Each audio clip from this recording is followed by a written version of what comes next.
Hey everybody, welcome to another video. My name is Infiniti and today I'm going to be showing you guys how to fix this issue on the Sentro knitting machine. Today I'm working on my mini version of my machine and I had this to happen while I was doing a tutorial, so I thought that this would be a good time to pause and show you guys how to remedy this.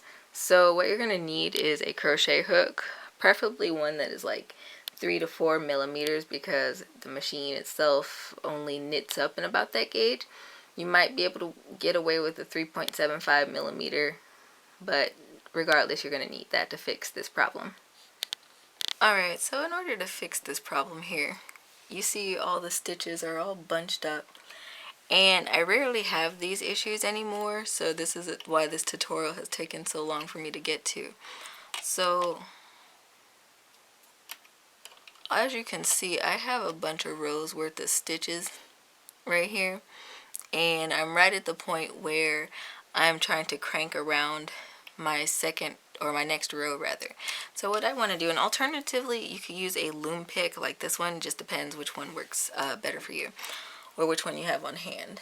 But what you want to do is work this crochet hook down underneath all of those stitches. So this can take a little fiddling if you need to get a straight edge tool to kind of help you out with that.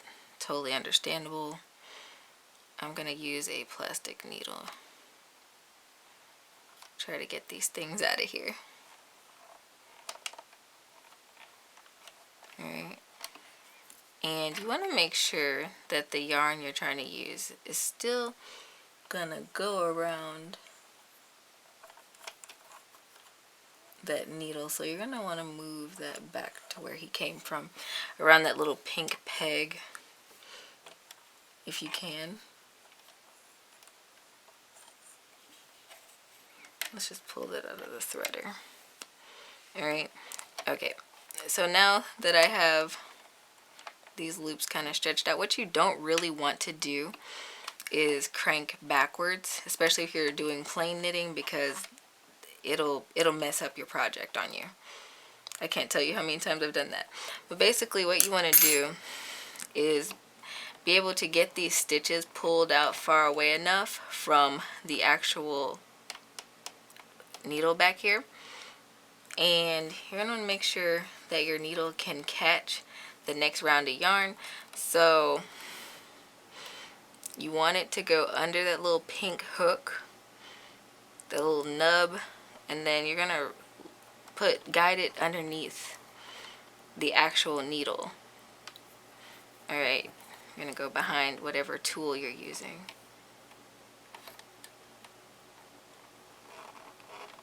You're going to go behind whatever tool you're using, and you're going to pop it back into the threader after you get it in the right position to crank again. Alright, and you're very slowly and very carefully going to crank in the proper direction again, letting that hook catch the new yarn, but also allowing these other stitches to fall off.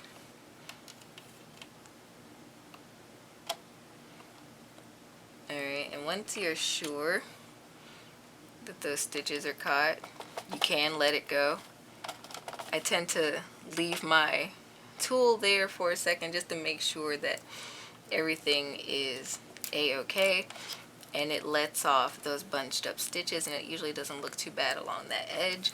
A good project for you to do in order to hide these messed up edges, if you come across them, are the scrunchies that I did on my channel over last summer. So I'll link a tutorial either up in the corner here or down in the description box below. But that is how I fix the bunching of issues problem along the edges. Now, sometimes you can have this issue when you're working in the round with a yarn that is too thick, and you could attempt to do the same thing. There's also a way to correct your knitting stitches, which is another tutorial I have back on my channel. And then your other option is to frog it. Now, there are a few reasons why this happens. It could either be because your yarn is too thick and the machine just doesn't like to catch it. You could have loose tension on your project, and that causes it to do that as well. But ultimately, sometimes the machine is just a little finicky, so you have to work with it. Like I said, I don't come across this problem as much anymore, but I know a lot of people do when they start out panel knitting, specifically with this machine. So I wanted to show you guys how I remedy that today. And so if I wanted to, I could continue to work my project as I was with no issues. I hope today's video was helpful for you guys. If so, don't forget to leave me a thumbs up. You can leave me a question down below, or you can let me know how I did. Don't forget to subscribe and hit that notification bell so you never miss out on awesome weekly content like this. I tend to post knitting tutorials on Wednesdays at 9:30 a.m. CST. Hey, I'm gonna try something new. I've noticed that a lot of you guys really love my Sentro knitting machine tutorials, so I'm gonna try to do those at least once, most definitely once a month, but maybe even twice a month sometimes in lieu of the regular knitting tutorials. Let me know what you think down in the comments below, and until next time guys, happy making.